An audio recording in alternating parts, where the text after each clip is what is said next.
We'll get right into our keynote address next. Next I'll call up and introduce to you Richard Mullally. Richard, a local citizen, and Richard is a man that, if he could stand there, I'd like to say that I love this man dearly for what he is doing. There's nobody that I know of anywhere in the country that is doing more to preserve what the World War II veterans have done or did do for us. Richard is collecting volumes and volumes of information through interviews with World War II veterans.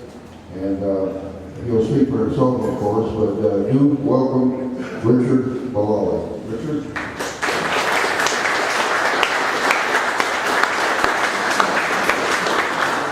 Thank you, Dan. Thank you very much for asking me here. I've also been asked to speak at the park on Memorial Day, and you probably think I have something important to say.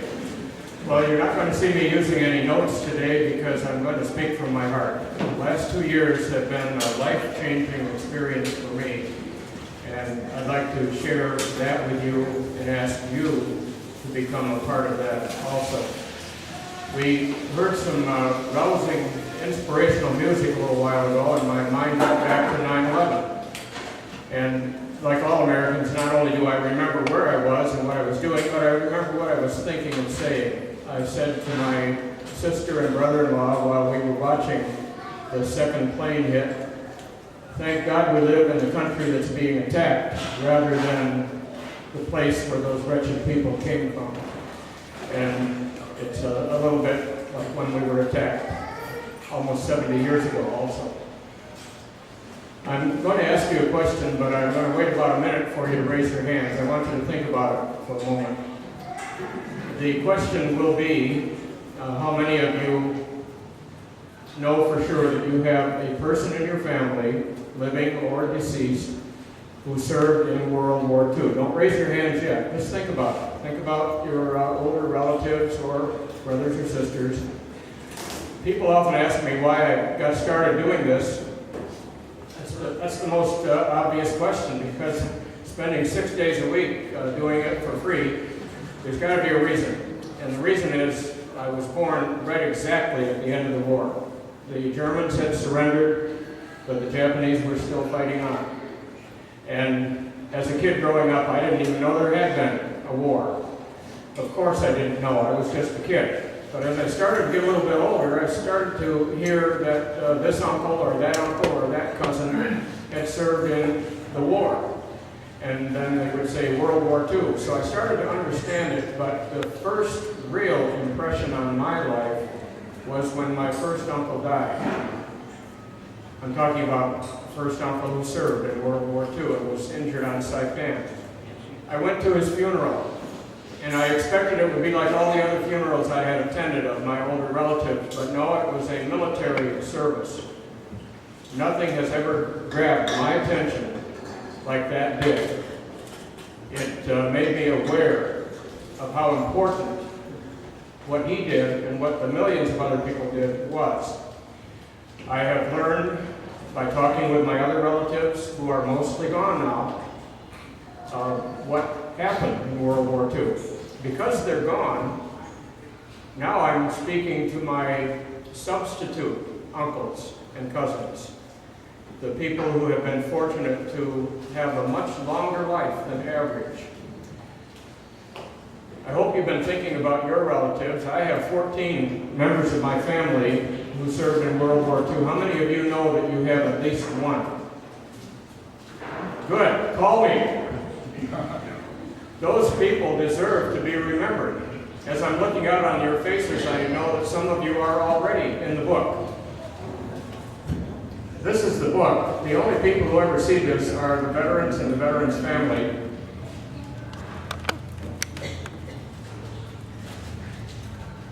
Hundreds and hundreds. It's approaching 900 right now. 900 people from Muskegon County who served in World War II. Not only are there pictures in here, in fact, many of their pictures are in beautiful condition. They're colored, very often they're a formal portrait. And along with each picture is the information written down that identifies the person, what his or her rank was, where he served, when he joined the service, or she, and when the discharge happened, and sometimes the number and name of the outfit. Why am I doing this? Well, let me go back a few years. In 1930, I wasn't even born yet, but a few of you were, and there are probably a few people in the audience who actually met Civil War veterans. In 1930, they were living all over West Michigan. There were hundreds of them. They were 82 years old and up, exactly the age of the World War II veterans today. Wouldn't it have been good if somebody had gone around and talked to them, written down their information, taken their picture, and some of them actually had their picture from the service? Well, nobody did it. And then, a little bit later in years, there were a lot of World War I veterans living in this area. There were hundreds of them. I tried between 1995 and 1999 to find them. I found 5. It took 4 years to find 5 people. They were 100 up to 102. One of them lived in Muskegon County, and he's one of the few people I will mention his name because a few of you might remember Otto Scharmer.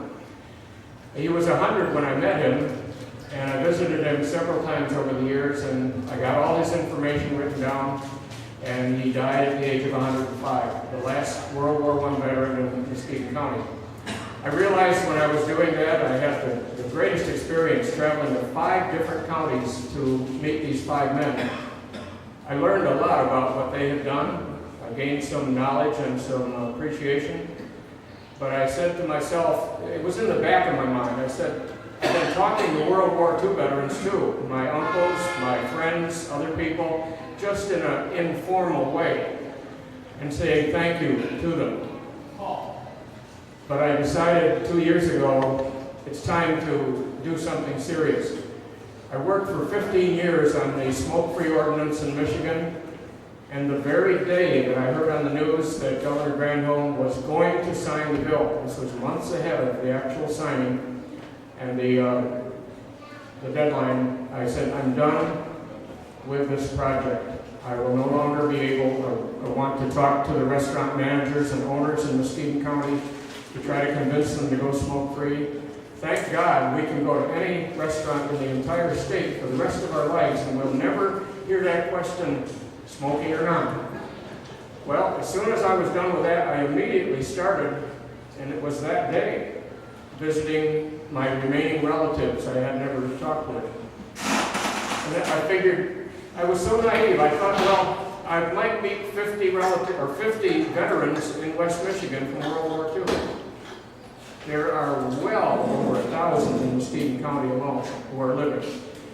I was naive also because I was only thinking about the living veterans. I remember one particular day, over a year and a half ago, I actually visited 4 of these men on the same day. I'll never do that again. I'm limiting myself now to 1 visit per day because I don't want to be able or have to get up and say, well, I've got to go. No, I want to give each person a chance to use whatever time he or she wants. So that's what I'm doing. I believe you have my sheet with my information. I want to tell you that it has been a life-changing experience for me. When you read the sheet, you'll know what it's for. It's for the people who aren't even born yet. Because someday in the future, even though they will be young and naive like all of us were at some time, they will grow up and they'll start to wonder, what did my great-grandfather and great-grandmother do during World War II? In the future, they will be able to go to this museum, to the Hackett Library, and also to the Great Lakes Naval Museum, go to a computer terminal, punch it in, the name, and there is this beautiful portrait of their great-grandparent, and it says exactly what he did. Let me talk about these pictures for a minute.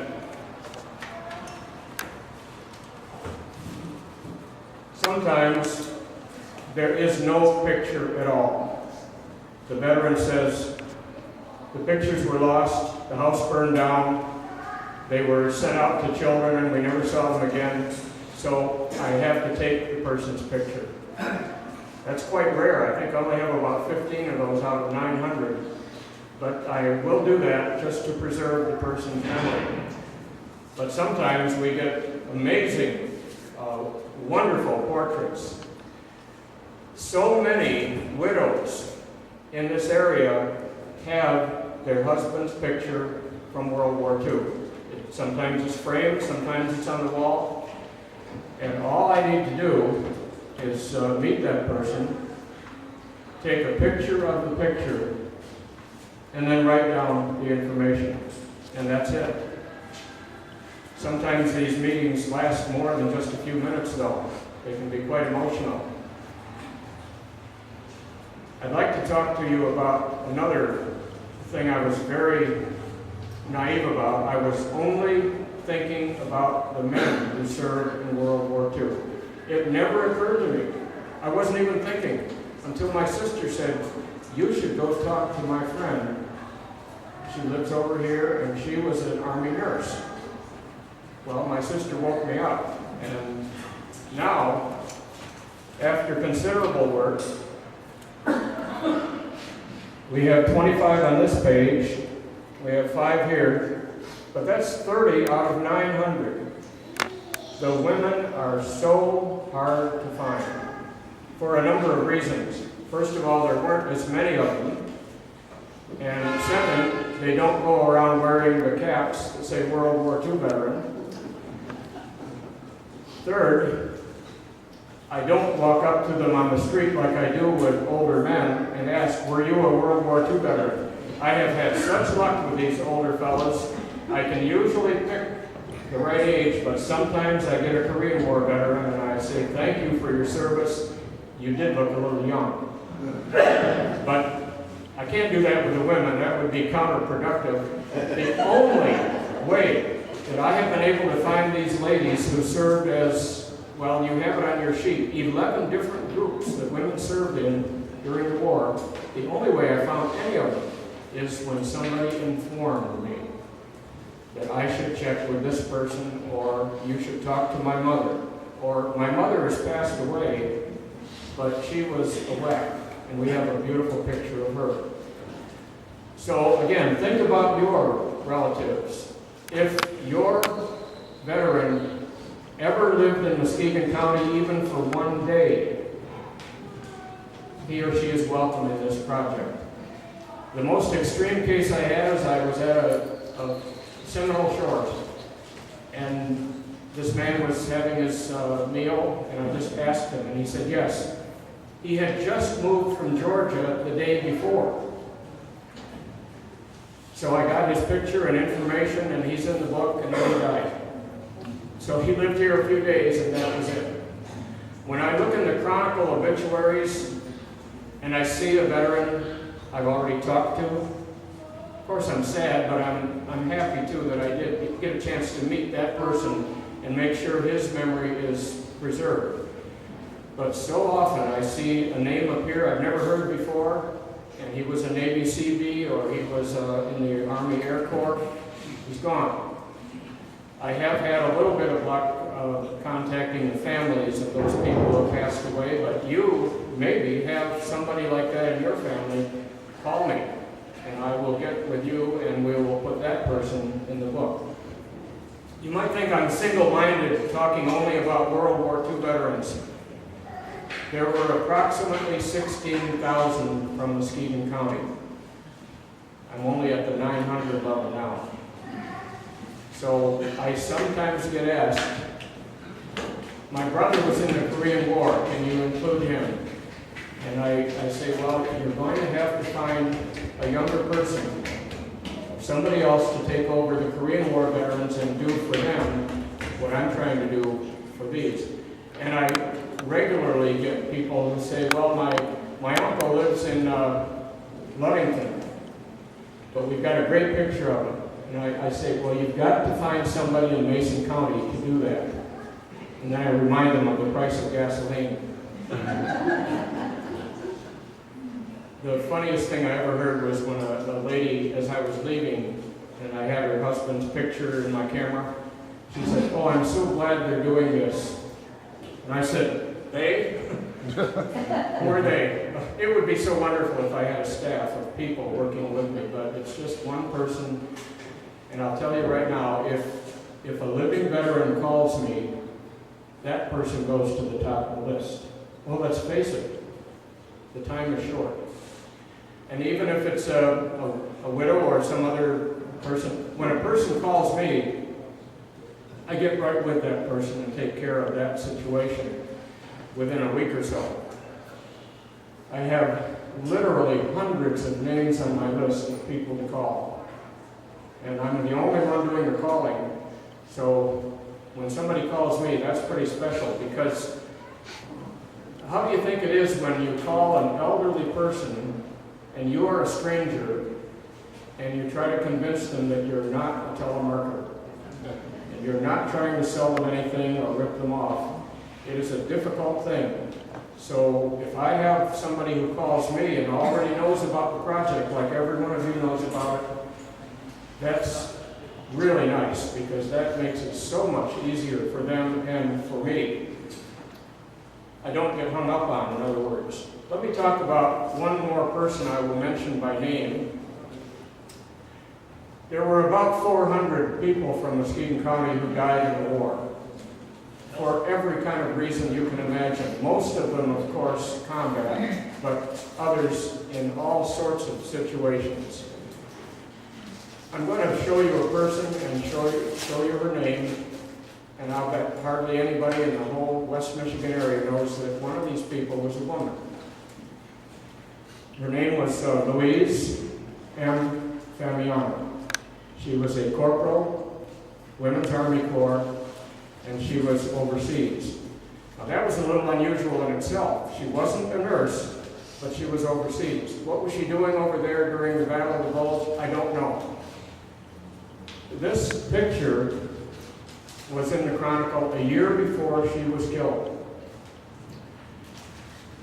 When a person from Muskegon died in the war, let's say when a man from Muskegon died in the war, he almost always got a picture, an article, and sometimes a follow-up article about the funeral ceremony. What did Louise get?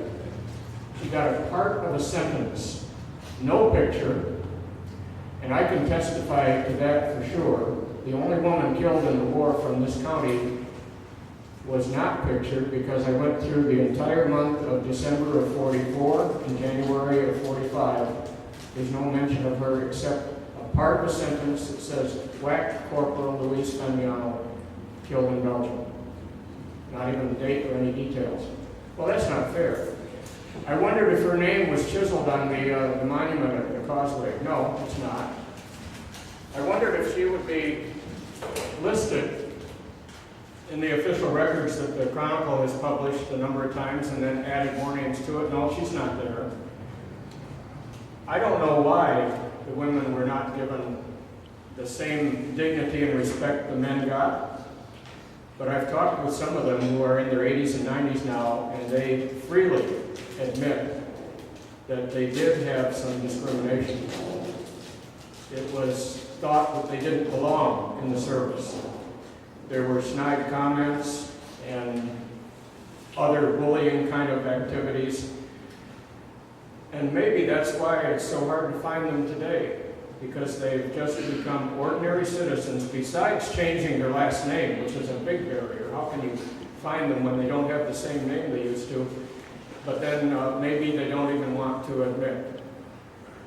But I'll tell you one thing that I know for true. No matter what somebody's opinion was about women in the service, there was never a recorded case of a wounded soldier or sailor who needed a nurse who would complain when a nurse would come and help him. They left their prejudice aside when they were in trouble. And the stories I've heard from the nurses would bring tears to your eyes. Let me mention one other group that has been sidelined to some great extent. When people look through my book, they sometimes ask, where are the black veterans? And so I point out this one and that one. 900 veterans, 9 black veterans from Muskegon County. I would love to have a picture of Robert Garrison, the Tuskegee Airman. I would love to have somebody connect me up with his family. I think they live in Grand Rapids, but I'm not sure. I'd like to include many more of these, but it's been really tough going. I need your help. And if you can only remember what I say next, remember these 4 words. I need more women. Please help me. And also, if there are any living World War II veterans in the audience, I think I've got you all, except this one over here. I'll get you later. I think I've got just about everybody. But if there are any here, before you go, and I don't mean before you go today, I mean before you go. You know what I mean. Please get in touch with me and bring along the pictures of your brothers and your sisters and your other relatives who served. I've got a long way to go, and I've decided I'm not going to stop. Somebody calls me once in a while and says, what's the deadline on this project? Well, when I have a stroke, I'll probably quit. Or if something else happens, but I'm going to keep on, but I need your help desperately, so please help me.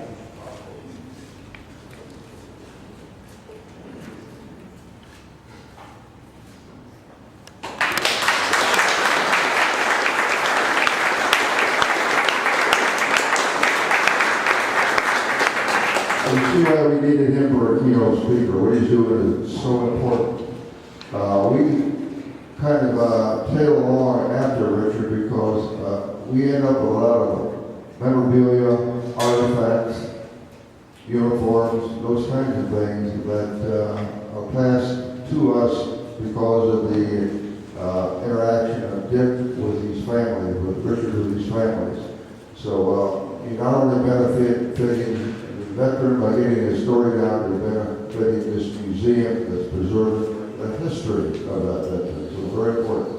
I thought I might mention too that in the area of the ship, which is up that ladder or those steps by the gentleman over here, we have a compartment that's being restored, and that's going to be our memorial to women in the service.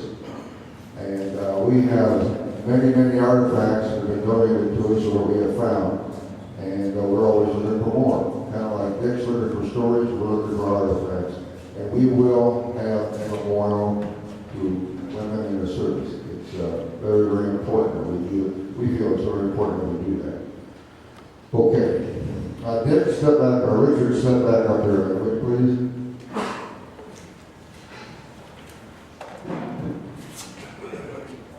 Richard, we just wanted you to have this. We want you to remember this day as well as we wanted to let it remember you. So, thanks a lot.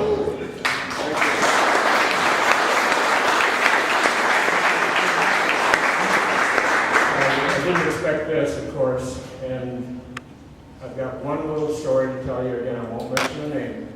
When I was through visiting a veteran who had told me about being in the Battle of the Bulge, having frozen his feet, and still suffering today from it. As I was walking out of his house, he said, "Oh, okay, what do I owe you for this?" And I said, "Are you kidding? You paid for this in 1944. And I would say that to any veteran, any family, they paid for it. They gave us the world we have today. And this is the least I can do.